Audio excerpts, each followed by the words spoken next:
لے کر چلے آنا۔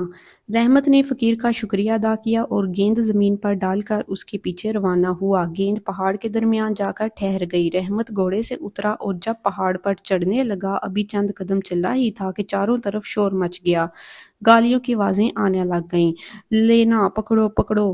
رحمت سب کچھ سنتا اور بڑھتا رہا۔ جب اور اوپر چڑھا تو گالیاں سن سن کر رحمت کا خون کھول اٹھا۔ رحمت تلوار لے کر پلٹا تو وہاں کچھ نہ تھا، لیکن وہ خود پتھر کا ہو گیا اور پری گل کی طبیعت اداس تھی۔ جب بہن نے بھائی کا خنجر نکال کر دیکھا تو وہ بالکل سیاہ ہو چکا تھا۔ پری گل رونے لگی اور پرویز نے کہا ضرور رحمت پر کوئی زبردست مصیبت آ پڑی ہے کیونکہ خنجر تاریک ہے۔ خدا کا شکر ہے کہ ابھی وہ زندہ ہے اور میں بہت پریشان ہوں۔ بہن کو بلا کر کہنے لگا میں رحمت کی تلاش میں جاتا ہوں۔ پری گل نے کہا بھائی میں اکیلی کیسے رہوں گی؟ پرویز کہنے لگا کہ میں تمہیں خدا کے حوالے کر کے جا رہا ہوں، لیکن سوچو اگر اس وقت بھائی کی مدد نہ کی گئی تو اس کا کیا ہوگا؟ اس کے بعد پرویز نے مالا اتار کر پری زاد کو دی اور اس سے کہا میری حالت کا اندازہ ہوتا رہے گا، جب تک یہ اچھی حالت میں رہے گی میں خیریت سے ہوں، اور جب اس کے دانے ایک دوسرے سے جڑ جائیں تو میری موت کا دن ہوگا۔ پری زاد نے کہا جاؤ میں تمہیں خدا کے سپرد کرتی ہوں۔ پرویز 20 دن سفر کے بعد 21ویں روز اسی فقیر کی کٹیا پر پہنچا اور وہی سوال کیا کہ بولتی چڑیا، گاتا ہوا درخت اور سنہری چشمے کا پانی لینے آیا ہوں۔ فقیر نے سمجھایا کہ بیٹا کیوں اپنی جان دیتا ہے؟ چند روز ہوئے تھے تمہارا ہم شکل نوجوان گیا تھا لیکن ابھی واپس نہیں آیا، شاید پتھر کا ہو گیا ہو۔ پرویز نے کہا بابا وہ میرا بھائی تھا، اب میں ضرور جاؤں گا، یا اپنی جان دے دوں گا یا بھائی کا انتقام لوں گا۔ بابا نے پرویز کو بھی گیند دیا اور سارے داؤ پیچ سمجھا دیے۔ پرویز گھوڑے سے اتر کر پہاڑ پر چڑھنے لگا۔ جو ہی اس نے قدم بڑھایا ہر طرف شور و غل پڑ گیا، کوئی اس کا نام لے لے کر اسے دھمکانے لگا۔ باوجود انتہائی کوشش کے پرویز بھی ضبط نہ کر سکا اور تلوار لے کر پیچھے مڑا کہ اسی وقت پتھر کا ہو گیا۔ ادھر پری گل کو مالا کی حالت دیکھ کر پتہ لگ گیا کہ پرویز بھی کسی مشکل میں ہے۔ بہن بھائیوں کو یاد کر کے روتی رہی۔ دوسرے روز اس نے فیصلہ کیا کہ وہ خود بھائیوں کو ڈھونڈ کر لائے گی، چنانچہ مردانہ لباس پہن کر گھوڑے پر سوار ہوئی اور توکل خدا پر چل پڑی۔ 20 روز کی مسافت کے بعد 21ویں روز اسی بابے کی کٹیا پر پہنچ گئی اور وہی سوال کیا۔ درویش نے کہا بیٹی مجھے معلوم ہے تم مرد نہیں ہو، کیوں خود کو خطرے میں ڈال رہی ہو؟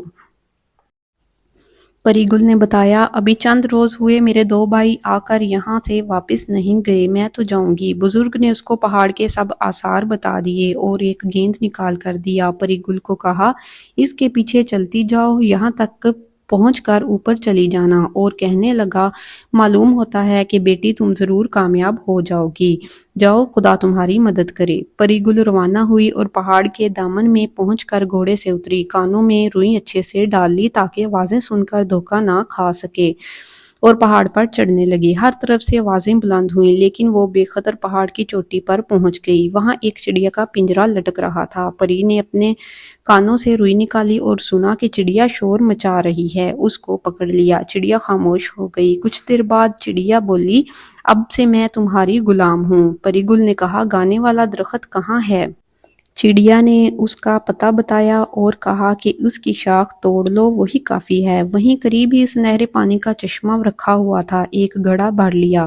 پھر چڑیا سے پوچھا کہ میرے بھائی جو پتھر کے ہو گئے وہ کس طرح ٹھیک ہوں گے؟ چڑیا بولی یہ طلسم کا کھیل ہے، اسی چشمے کا پانی ڈالو پھر خدا کی قدرت دیکھو۔ پری گل نے پہلے اپنے بھائیوں کو پہچان کر ان پر سنہری چشمے کا پانی ڈالا۔ وہ اسی وقت اپنی اصل حالت میں آ گئے اور بہن سے مل کر بہت خوش ہوئے۔ اس کے بعد تینوں نے مل کر ان تمام آدمیوں پر بھی چشمے کا پانی چھڑکا جو پتھر کے بنے ہوئے تھے۔ پانی پڑتے ہی سب کے سب اپنی اصلی حالت میں آ گئے اور پری گل کا بے حد شکریہ ادا کیا۔ سب پہاڑ کے نیچے اترے، سب نے اپنے اپنے گھوڑے پہچانے اور ان پر سوار ہو کر اپنے راستے پر چل پڑے۔ پری گل بھی اپنے بھائیوں کے ساتھ نوادرات لیے اپنے وطن روانہ ہو گئی۔ پھر اس نے گانے والے درخت کی شاخ ایک موزوں جگہ پر لگا دی اور ایک عمدہ فوارہ تیار کروا کر اس میں سنہرے چشمے کا پانی ڈال دیا۔ جب اگلے دن دیکھا تو ٹہنی کی بجائے پورا درخت بن گیا تھا اور اس میں سے عجیب و غریب سر سنائی دے رہے تھے اور بارادری میں چڑیا کا پنجرا لٹک رہا تھا اور چڑیا بڑی عمدہ باتیں کرتی تھی۔ سارے شہر میں ان چیزوں کی شہرت ہو گئی۔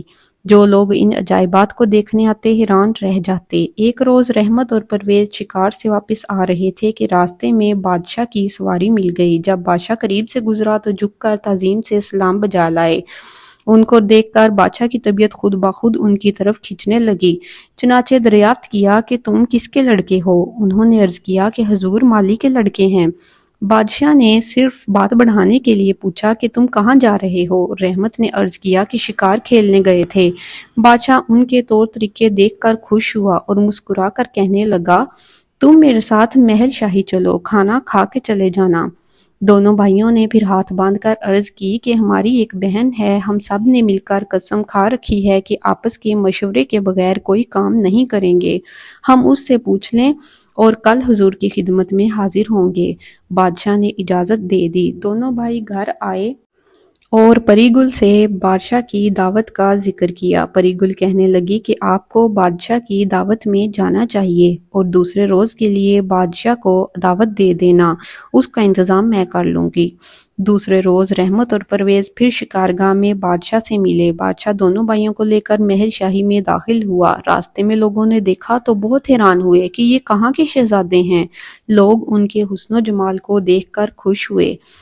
بادشاہ رحمت اور پرویز کو لے کر ایک کمرے میں آیا۔ ایک دسترخوان پر کھانا لگا دیا گیا۔ سب نے مل کر کھانا کھایا۔ بادشاہ کی حالت تھی کہ جی چاہ رہا تھا کہ دونوں اس کی نظروں کے سامنے رہیں۔ جب تک کھانا کھایا جاتا رہا، بادشاہ ان دونوں بھائیوں کی طرف دیکھتا رہا۔ جب واپس ہونے لگے، بادشاہ سے درخواست کی کہ کل جب حضور شکار سے واپس ہوں تو ہمارے غریب خانے کو بھی عزت دیں۔ بادشاہ انکار نہ کر سکا اور کہنے لگا، بچوں میں ضرور تمہارے ساتھ آؤں گا۔ دوسرے روز رحمت اور پرویز شکارگاہ میں چلے گئے اور پری گل چڑیا کے پاس آئی اور کہنے لگی، میری پیاری چڑیا، آج بادشاہ کی ہمارے ہاں دعوت ہے، کیا کھانا پکانا چاہیے؟ چڑیا نے کہا، تم اچھے اچھے کھانے تیار کرو لیکن ایک موتیوں کی کھیر بنا لینا۔ رحمت اور پرویز تمام دن بادشاہ کے ساتھ شکار کھیلتے رہے۔ شام کو واپسی کا وقت آیا تو دونوں بھائیوں نے بادشاہ کو رات کا وعدہ یاد دلایا۔ بادشاہ تیار ہو گیا اور شکارگاہ سے سیدھا ان کے گھر چلا گیا۔ بادشاہ تشریف لائے ہیں۔ پری گل نے دروازے پر استقبال کیا۔ بادشاہ نے پری گل کو بیٹیوں کی طرح پیار کیا اور پھر بہن بھائی بادشاہ کو اپنا باغ دکھانے لے گئے۔ وہاں بادشاہ نے درخت سے طرح طرح کی آوازیں آتی سنی تو بہت حیران ہوا اور پوچھا کہ یہ کیا کمال ہے؟ رحمت نے سب حال کہہ سنایا کہ ہماری بہن نادر و نایاب تحفہ کس طرح لائی۔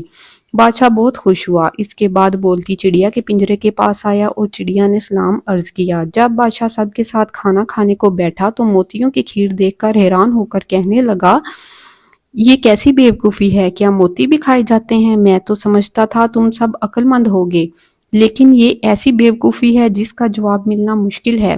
رحمت، پرویز اور پری گل خاموش ہو کر چڑیا کی طرف دیکھنے لگے۔ چڑیا نے بادشاہ کو مخاطب کر کے کہا کہ آپ موتیوں کی کھیر دیکھ کر ہمیں تو بیوقوف کہہ رہے ہیں، لیکن میں آپ سے پوچھتی ہوں کہ جب آپ کے ساتھیوں نے کہا تھا کہ ملکہ کے ہاں بلی، کتے اور چوہیا پیدا ہوئے ہیں، اس وقت آپ نے یہ نہ سوچا کہ انسان کے ہاں جانور کس طرح پیدا ہو سکتے ہیں؟ چڑیا کی یہ بات سن کر بادشاہ نے کہا، اے چڑیا، اگر تم راز کی باتیں جانتی ہو تو بتاؤ کہ اصل معاملہ کیا ہے؟ چڑیا نے کہا کہ ملکہ کی بڑی بہنیں اپنی چھوٹی بہن سے حسد کرنے لگی تھیں، چنانچہ ولادت کے وقت انہوں نے پہلی اور دوسری بار کے لڑکوں کو ٹوکری میں ڈال کر نہر میں بہا دیا اور مشہور کر دیا کہ بلی اور کتے کے بچے پیدا ہوئے ہیں۔ تیسری بار بھی لڑکی پیدا ہوئی، اس کو بھی اسی طرح نہر میں بہا دیا اور آپ سے کہہ دیا کہ مردہ چوہا پیدا ہوا ہے۔ لیکن خدا کے حکم سے وہ 3 بچے آپ کے مالی کے ہاتھ لگ گئے۔ اس نے ان کی خوب اچھی طرح پرورش کی، لکھائی پڑھائی اور اس لائق بنائے کہ آپ کے سامنے بیٹھے ہیں۔ یہ سن کر بادشاہ اٹھا اور اپنے 3 بچوں کو گلے لگا کر بے حد رویا اور معافی مانگی کہ بیٹا تم میری محبت سے محروم رہے۔ پھر 3 بچوں کو لے جا کر جامع مسجد کے دروازے پر پہنچا اور پنجرا کھلوا کر ملکہ کے قدموں میں جا گرا اور ساری صورتحال بتا دی۔ معافی مانگی، ملکہ بھی رونے لگی اور بادشاہ کو اٹھا کر خود اس کے قدموں میں بیٹھ گئی۔ اس کے بعد 3 بچوں کو دیر تک پیار کرتی رہی۔ بادشاہ نے ملکہ کو حمام بھیجا تاکہ وہ